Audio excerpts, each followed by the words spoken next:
আমরা মানুষ, মানুষের মধ্যে যেরকম সুখ আছে, আনন্দ আছে, ঠিক সেরকম দুঃখ কষ্টও আছে।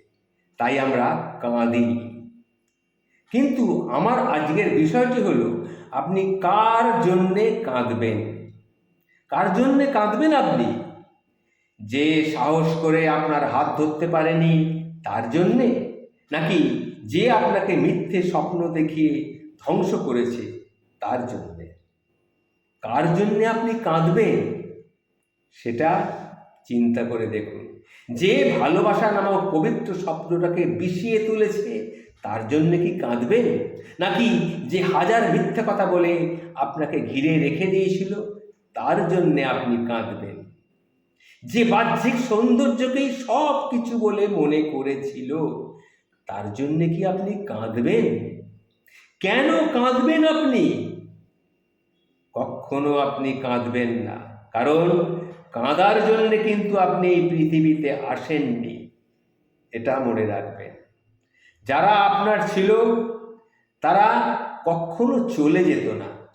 যারা আপনার, তারা কিন্তু আপনাকে ছেড়ে কখনো চলে যেত না। তারা আপনার পাশে দাঁড়িয়ে সমস্ত বাধা বিপত্তির ব্যাপারে আপনাকে সাহায্য করত, হাতটা বাড়িয়ে দিত। তাহলে আপনি রাতভর কার মেসেজের অপেক্ষায় কাঁদছেন বলুন তো? কার অপেক্ষায় কাঁদছেন?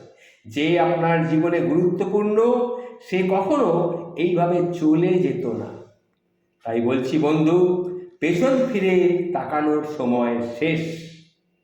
পুরনো স্মৃতিগুলোকে একটা বাক্সের মধ্যে পুরে দিয়ে ভালো করে তালা বন্ধ করে দিন। ঠিক এমনভাবে এগিয়ে চলুন এরপর, যেন সামনাসামনি হলে তাকিয়ে তাচ্ছিল্যের একটা হাসি দিয়ে আপনি চলে যেতে পারেন। কাঁদবেন না, কান্না আপনার চোখে মানায় না। দিনের শেষে সুখের অভিনয় নয়, সত্যিকারের সুখকে অনুভব করুন। মিথ্যে মায়া, মিথ্যে স্বপ্নগুলোকে মাটির নিচে চাপা দিন। সেখানে একটা চারা গাছ রোপণ করুন।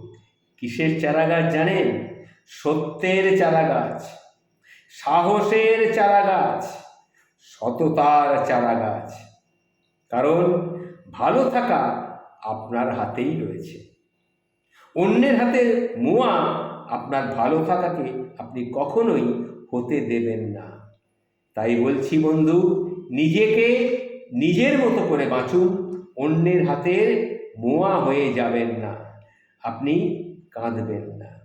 যে গেছে তাকে যেতে দিন।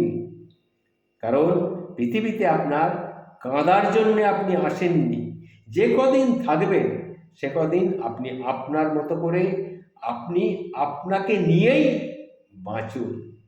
নমস্কার। কথাগুলি বললাম একটি মনস্তাত্ত্বিক বিশ্লেষণ, এগুলি সবার কাছে শেয়ার করে দিন। এটা থেকে আপনারা বাঁচার অনেক রসনা পাবেন।